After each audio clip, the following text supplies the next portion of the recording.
Hello ODs and members of the Bishops community. It's Nik Augoustatos here from the ODC, and we're very lucky today to be joined by two ODs, Robbie Fleck and Martin Versveld Senior, who are going to give us a lot of insight into the big changes that have been made at the school with regard to rugby policy and what the future now looks like. We've got a beautiful backdrop here at the Mitre today with tag rugby going on, the foundation phases of rugby, and rugby is so important, and we're going to hear why and what the changes are. So thank you, gentlemen, for joining us here today. Robbie, you matriculated in 93 and 1977. Okay, awesome. Big difference. Yeah, a bit of a difference, but yeah. So we want to start off here just a bit about the background. Robbie, you often refer to it as the Bishop's Way. And just talk a little bit about that, what it means, the rugby at school. You know, Bishops is unique in that sense. So, yeah. I think from my side, we had a look at where Bishops Rugby was about 3-4 years ago. I'm a dad. I've got 2 boys at the school. And obviously there were concerns more around, where Bishops Rugby was going at that stage. There was not really a proper rugby program, so to speak. And the key thing was there was a real sort of risk to injuries, and it was around the safety sort of sides of things, not really from a performance and results side. So we had a look at it, and we formed a committee with the school, and we looked at putting in the Bishop's Way, which basically is the heritage and legacy of Bishops Rugby, and what Bishops Rugby stands for, and the way we play, the culture, the values in and around Bishops Rugby that has stood for, decades. And we built that into a high-performance program with elements of safety and looking after the boys, so that there is the legacy and the heritage of Bishops Rugby can continue. So that's how we created the Bishop's Way, and it was quite an easy sort of process to do, in the sense that it wasn't a restructure or a reinventing, the wheel, so to speak, because there was an identity already that has been established over time, and very successfully so. So the Bishop's Way is basically that. It encompasses everything about Bishops Rugby and the philosophies, the values, the characters, whatever the case may be. And that was put in place about 3 sort of years ago. And it's just slowly grown from that. So it's been a long time coming. Yeah, it's been 3 years in the making, and it hasn't been sort of easy to put into place. It was easy to create, but to actually get some traction, going, traction, absolutely. It's a long way. Yeah. Just to add to Rob there, I think why the urgency, the need to the way, the structures, because the rugby has really gone to levels that you actually most probably don't want to hear. I'm just giving you 18 results in the last since 2022. That's Bishops, Wynberg, Rondebosch, and Sachs. Just comparing ourselves to our local competition. If you look at the win ratio overall, so 22, 23, 24, and 25. Rondebosch top with 82%. This is just 8 teams. Wynberg 64, Sachs 39, and Bishops 13%. It gets worse. 2022. Rondebosch 88%, Bishops 8%. This is 2 wins out of 24 games played, 2022. 2023 doesn't get better. Rondebosch still at 83%, Bishops now at 21%. And then 2024, we drop off to 8%, Rondebosch at 88%. Now, Rondebosch have made their own plans, and they sort of leading, I would say, the southern suburbs back. And in 2025, same thing. We're a little bit better. Rondebosch 58, Bishops 17. Wynberg's now come to the party at 75. So this is the urgency. If you look at these years, the stats are there. It wouldn't have been nice to play rugby. There was a lot going wrong. We could just see this discipline wasn't being supported by the school, the rugby set up here. And that's part of what Robbie's talking about. We got involved as a committee to address the rugby at the school. In other words, looking at all the things, the structure of coaching, conditioning, and obviously recruitment. And then the big bugbear in the room is always the funding, which is obviously expensive. We're a private school. We have to pay 4 times more than a government school. So all those issues we'll address as we go through the presentation. But I think that was the crux of the matter. Was when you look at these stats, you go, guys, a team like ours should be relegated onto the second team. second league, and that we don't want to happen. So what we're trying to get across today is we've had a big problem. We've rectified a lot of it, and we'll give you the upside on that, where we're going. We've had some of our friends have put quite a bit of money already into the system, directly into the bursary fund and directly funding boys that are playing right now. So we've turned it around. There are some green shoots, but we still need a lot of help. The big sort of up for us has been to consolidate this whole process, the rugby process at the school, by appointing a director of rugby, which we've got passed through the school as well, which I think is a real milestone, because we'll have someone responsible from next year. It's in the school budget to drive the whole process. Okay. Yeah, so, I mean, I just want to say, Robbie, you know, you spoke of, and you gave us some of those not so great stats, but we've been a little bit behind other schools. We haven't had a rugby program. It's quite common to have an executive director of rugby. Is that correct? I mean, we've been behind. Yes. Well, the way it's structured at most schools nowadays, and you know, it's the rugby landscape has changed radically since, you know, we were all, you know, playing rugby. But over the last sort of 10, 12 years, you know, a lot of schools have employed a structure where there is a director of rugby and a professional director of rugby that is not in any way attached to the school. He's got experience from other fields, and he's being brought in to specifically run a rugby program, so to speak. Some schools even have professional rugby coaches as head coaches of the first team. Not always the case. Normally, the schools will have somebody that's internal, you know, and a staff member that does a credible job in that role. But they also have committees, which we have formed, like a high performance committee. So there's lots of sort of, you know, additions to the way these, you know, these rugby programs are set up at the likes of Paul Roos, Paul Jim, Paul Boys, you know, and we don't really, you know, we want to be competitive against them, but we don't really see ourselves there yet. But certainly at Sachs, Rondebosch and Wynberg, there is these structures already in place and has been in place for the last 5-6 years. There's also recruitment officers that are employed. So they are on full-time, you know, salaries, where they are there going out into the field and recruiting boys from the age of 10, 11, 12, putting them in a pathway program that they can attend the high school, or whatever that high school may be. And then obviously at grade 10 level, they go and look at Grand Coma. So it really is professional. There's R1 billion floating around in schoolboy rugby in the country at the moment. So Bishops, you know, didn't, you know, act probably as quick as the others did, as what we would have liked. And to be fair, you know, Bishops, you know, from a coaching point of view and a program point of view, has always done quite well, but they've always had talented boys, you know, in the system. The intake that usually came from Wet Pups and from Bishops Prep was fairly strong, but there was always good, strong rugby boys within those programs coming through. And then when, you know, the two schools came to the college, plus an additional some rugby boys coming into the program from a bursary point of view, that's how Bishops rugby was always strong over the last couple of years. So, you know, what has Bishops had to do? They've had to now create a proper rugby program, and the coaching is of a high standard at the moment.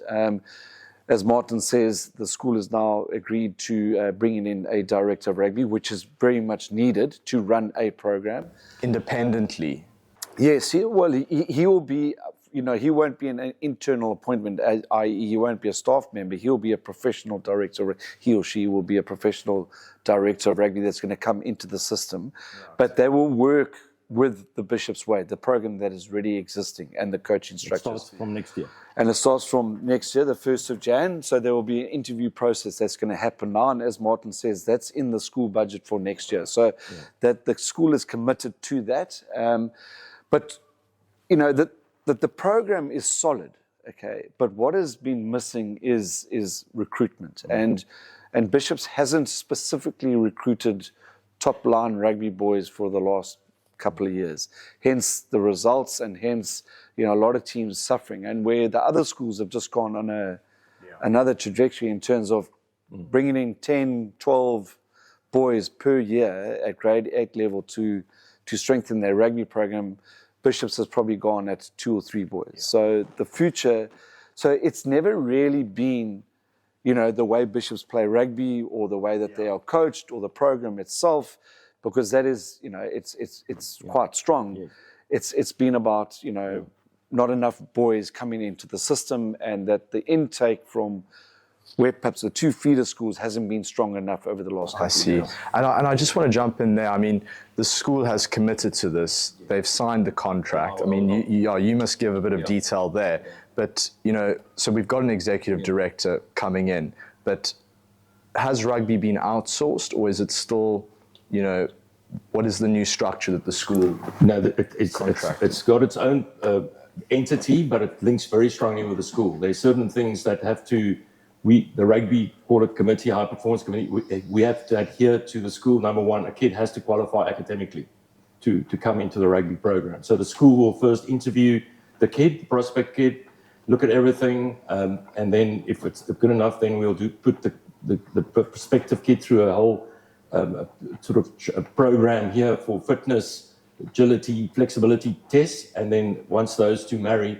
then it's good to go. And then obviously the funding will be appropriately allocated.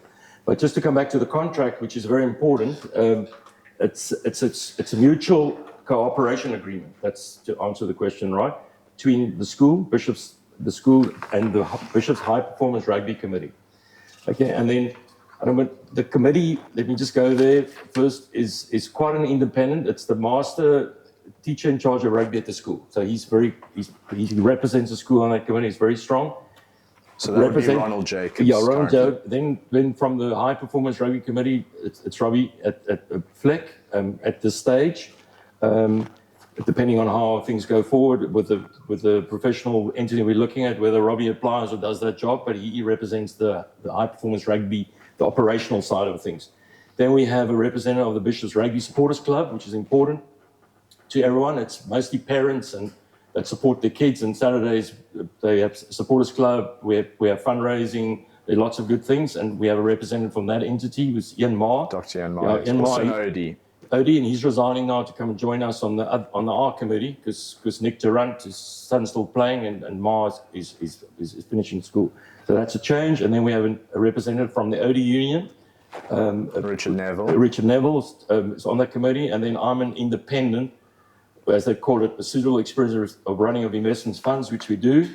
And so I'm a total independent on this committee. So where I like to be.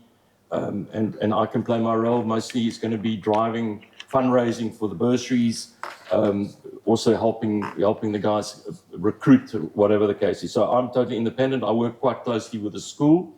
So the big bugbear is always about what happens if we give money to the rugby bursary fund. Is the school going to allocate it to a wrong discipline? No. We have a ring-fenced fund called the Rugby Bursary Fund, number 2850 at the school. Sean King loves rugby. He's the business manager here. I've got Kathy that I speak to, Wood, who's the bookkeeper weekly. So I know exactly what's going on there. So it's totally, they understand the dynamic, and that's just for bursaries. And why it's important, if you do donate money, which we're hoping everyone will, you get a Section 18A tax certificate, which is advantageous. So at least you get something at Christmas time as well. You don't just put money into the fund, you can actually deduct it with your tax, which is a hell of a bonus to have. So there is that perk. So the structure of the committee is well represented at all levels. So master in charge of rugby works back to the school. Robbie and myself work very closely with Sean King and the headmaster on levels, particularly with the new boys that we identify, do they fit in or not. At the end of the day, just to add what Robbie said, we trying to bring kids in, give them opportunity at Bishops for an all-round education, but also to beef up our rugby science, to be competitive. That's what we want to do. We are no rugby academy here. We are not, I live in Stellenbosch, I know what they do at Paul Roos, what they do at Paulgym down the road. That is not what Bishops is about. We want to keep this all-round. We just want this discipline. The guys have just dropped the ball here. And we've come on board to turn it around. The school has agreed to the contract. The school's actually bent itself backwards. So guys, all of you have done a lot of hard work through the state action group and giving it all worked. But I think now the time is to move on. Let's forget bygones now. I think we should all focus on helping the rugby area. And I'll get into the stats just now of how much money is already in the system, what we must probably need, and we will also talk about potential donors when we get to that. Yes. So to summarize, there's a committee now that is completely dedicated to rugby. It represents all, groups. You've got the BRSC for the parents, Richard Neville from the ODC, you two gentlemen, Ronald Jacobs from the school. So with the sole, mandate of rugby. You running a fund which is independent and ring-fenced, which the funds of that will only go to rugby bursaries, correct? Recruiting, is that now done by that committee, by your committee? Let Robbie explain what's the plan? So going forward, what the school is committed to in terms of recruitment is there are 15 legacy bursaries that are offered at grade 8 level. And of those 15, the school is committing to 8, which will be geared towards specifically rugby boys. So in the past, it was multi-sport boys and of a certain academic nature, and those will be for boys of colour that will be offered by the school.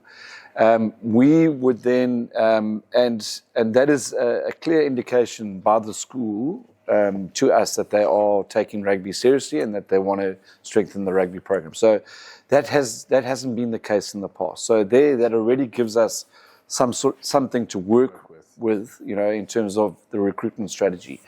Then again, at grade 10 level, going forward, what normally happens is that from grade 9 to grade 10, the classes get a little bit bigger, and there's normally around about 10 spaces that are available. The school is also committing to maybe 3 or 4, if required, spaces that we could go out there and get rugby boys. So you can obviously understand that when you are recruiting from the ages of 11 or 12 for those 8 legacy bursaries for grade 8, it could be a hit and miss scenario. So because the boys aren't developed yet, and their skill set hasn't really come through. And it's a major investment. Right? It's a huge investment, especially from the school side. So and a cost point of view. I mean, these are mainly boarding boys, right? Exactly. Yeah, they are. So you want to try and get it 100% right, but it's not always the case. But when you have the opportunity to recruit again in grade 10 level, then obviously you've got a better chance of getting it right in terms of that recruitment. However, those boys, though, won't be funded by the school in grade 10 level, and then hence the fund that we're trying to create. So you can imagine, if we get it right at grade 8 level with those 8 legacy bursaries, and then we keep recruiting and looking for boys that are going to potentially come in grade 10 level, then you've literally got 12 boys that could play rugby. Yeah. And you think about that when they get to grade 11 and 12, those 12 boys are coming together and they're playing together. So it's just basically what every other school has done at the moment. Right. So It's this is only going to start kicking in from 2027, the 8 legacy bursaries. But right now we have the opportunity. Again, the school has come forward saying next year we can find 4 boys for grade 10 level and 3 boys for grade 11. But then again, we would have to find the funding to then bring these boys in. But the reality is this, that you actually cannot bring a director of rugby in if you don't get the recruitment right. So, you can bring in the best director of rugby or the best coaches, but if they don't have the cattle or the boys at their disposal... Well, the whole strategy has to kind of work in tandem, right? You have to have someone that can work through the strategy. But I want to ask quickly on that recruitment. I mean, the schools made the commitment to a certain number of bursaries through their legacy bursaries, which you said are about 15 a year. It's 8 out of the 15. 8 out of the 15. But the requirements there, I mean, obviously rugby pedigree, which is completely new, right, for 8 of those. Academic requirements, but are those the only requirements? What are you, because you guys will be running the recruitment, presumably. Well, the director of rugby essentially will be running the recruitment with the school. So we will play a role, obviously, and we will be bringing boys in. But there's certain criteria that they have to obviously meet, especially in terms of the legacy bursary. So yes, I mean, academics does play a role. There are certain requirements, culturally, whatever the case may be. We can't just be bringing boys in that culturally won't be able to survive or academically won't be able to survive at the school, because it's not about the school, it's actually about the boy. So we've got to look after the boy first and foremost. So it's... Just to add to what Rob says, very important. We just recruited 2 under 16A kids, as the one started beginning of the term and one is starting next week. And what's interesting is, yes, the process, the school has to look at the application. It's got to vet that, obviously, because the pressure is if a kid's not above par academically, he's going to really struggle in this school. The school's fast-paced. There's lots of things going on here. So that we realize. Okay, so it makes our job difficult trying to find the right. That the parents get interviewed with a boy, and you have a feedback. Mr. Reeler, the headmaster, or the deputy will give a feedback to say this family is going to fit into the school or not. So there are lots of the criteria before they have to get the go-ahead. Obviously, raising the money is another issue, but we've got money in place. We're not going to recruit if we haven't got money in place. So, and yes, so there's backup in the sense of we're not just taking anyone. Someone's got to. We try and I got good feedback the day before on the new recruit, and Mr. Reeler just said to me, "What a lovely family. This is the type of boy we want in the school." Right. I know that. I mean, we're old boys. We know who. Yes, exactly. Yeah. So that's important. Academically as well. You can't have a rugby kid struggling, then the whole academic system is going to stand up and say, "Hey, who are you bringing into the school?" Yeah. So we got a lot of pressure to qualify the right person to come in. Absolutely. And that will fit. Unfortunately, a lot of the rugby guys we get to have played with some of our own rugby guys at rugby academies through Hamilton's or wherever. Yeah. So they sort of know each other, so there's quite a lot from our side on, and we don't have a lot of money. Yes. It's an expensive exercise. It's 100,000 rand a term for a boarder, basic. School and tuition and boarding together is quarter 100. Then all the extras. So you must probably looking at 400 times the extras, 500,000 rand a year. That's give or take it. And then there's tours and all sorts of things. So we got to be very sure we're bringing in. We have to identify in the teams where it's weak. We need these 2 or 3 or 4 players in.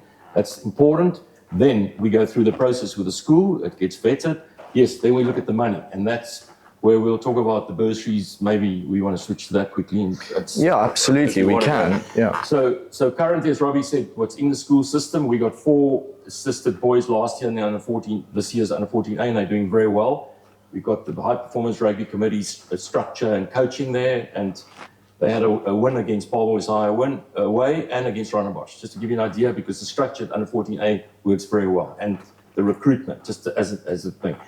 Taking it up the line, yes, unfortunately next year is still a bit of a problem. We're only going to get 2 or 3 kids in for next year's grade, but we fortunately secured 2 kids now under 16. We got in the system 3 boys, instead still the old standard 9, what's that, grade 11. Yep.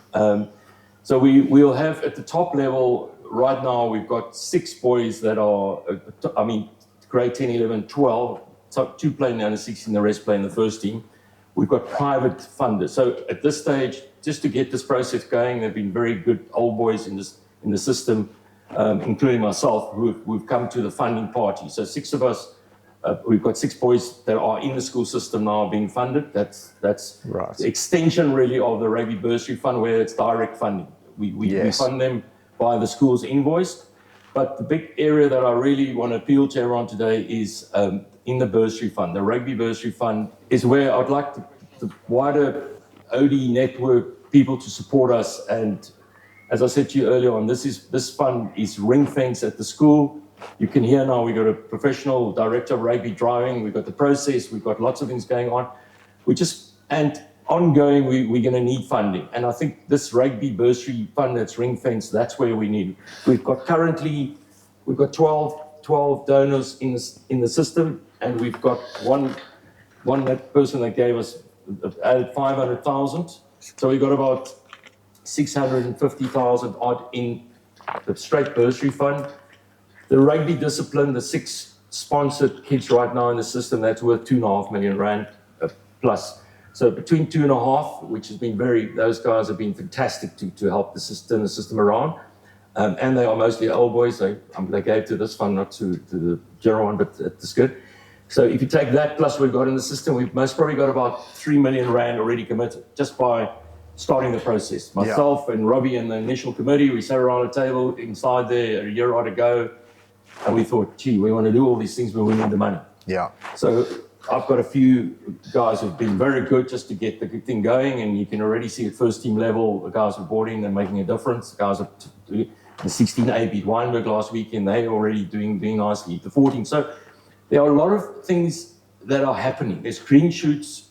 We're on the right track here. Schools engage with us on a contract. We know where we stand. We actually work very well. And I think, as I said to you earlier on, at school has been going backwards. Master in charge of rugby is very involved with us, feeds right through to the executive there, and we get most things that we want. Our big thing right now is to get money into this rugby bursary fund. That would be great. And that will just be. And furthermore, we're also negotiating with an OD who lives abroad, who we've been busy with for a few years, who loves the rugby at Bishops. He has committed. He's not committed yet 100% of the funding across to us, but he said we will hopefully know in the next few months to what extent he's going to be drawing. So he'll be very important for our program at the grade 10, 11, where he could ongoing hopefully give us support for bursary kids. So to summarize it all, that plus the private guys, which obviously they're not going to be there forever, they'll turn around, that plus this big donor offshore plus the school, I would see if we had 16 bursaries in the school from under 14 to under 19 in the system, that would, exactly what Robbie said, that would be but keep us competitive.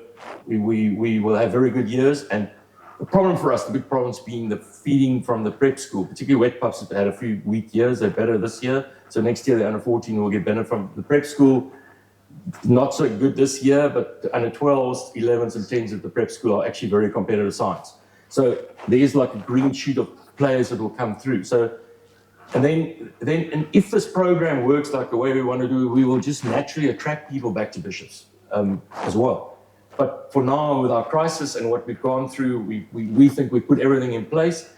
We on our own can't do it. We appeal to you, wider OD network all around the world. Whatever you want to be involved, you don't want to put money in direct in the fund, you want to sponsor a kid or two, let us know. You can contact me or Wally Weber or one of the guys here at the OD Union. I think that is going to be, we want to be consistent right through, competitive, consistent. Just to carry on with the conversation and what we've really spoken about today, our structure at rugby, the processes, we actually want to illustrate to you at the proof of concept, as we call it, at the under 14A level, what all the mechanics have come together, what it means, the coaching staff we put together, the structure, the way we play, that Robbie alluded to early on, and the success we've had out of that. So I'm going to hand over to Robbie. He's the operational rugby guy on the ground, and he'll tell us some more. I think it's important to understand, as Martin says, how the structure works currently. So, and our under 14 system has been a proof of concept, as Martin said, where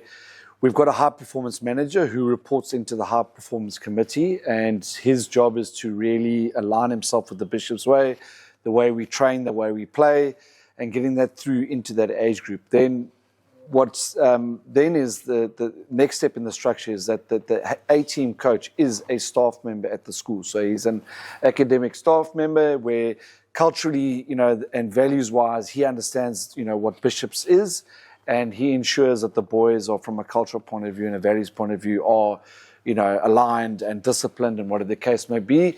And then he also coaches in terms of the Bishop's way. So you're getting this legacy of running rugby, catching and passing, all these skills coming through. It's a detailed training program on a weekly basis that's been put through by the high performance manager. And then obviously with that is the recruitment of the boys, the sufficient number. So the current under 14As, there are 4 boys there that are on legacy bursaries, that are rugby playing boys. And there's obviously a couple of other kids that have come into the system from other schools, or if it's from Webpups or Bishops, that are of quite a higher standard of that can play rugby. So that combination essentially has been the success, and that is the blueprint going forward for the rest of the age groups and for Bishops Rugby. And with those 8 legacy bursaries coming in, and the current structure and setup and the program that's been followed, that is the recipe to success. And this is all under a director of rugby. So this will all fall under a director of rugby. So the high performance committee will still be there as custodians of Bishops Rugby. And then there's the funding committee, which we also sit on. That's going to be there for the financial, the funding point of view. But the director of rugby, essentially, he's going to come in and his first real task will be recruitment. And that's where he's got to run the program of the Bishop's Way and coach coaches and ensure that everyone is aligned. But the key thing that he's going to do is recruitment. And his costing is within the school's budget, just to clear that up. Clear the school, he will be on school from next year, in the next financial year, the school will pay for that position. Okay, great. Well, as an OD, I mean, I can say that I'm incredibly excited, and I think ODs across the world and members of the Bishops community are very thankful for the hard work that you gentlemen have put in. We know there's been a lot of guys behind the scenes, but at least there's some sort of a plan, a strategy that we can keep to, and there's clear commitment from the school. So the next step now is for the Bishops community, ODs, parents, to get behind this project, the system, donate, and just back it. This is now a clear way where we can take, rugby and the whole process forward. So that is what we hope will happen. And the details of the donation fund will be in the description of this video. So thank you, Martin. Thank you, Robbie. All the best to you guys, and we hope all goes well. Thank you. Thank you.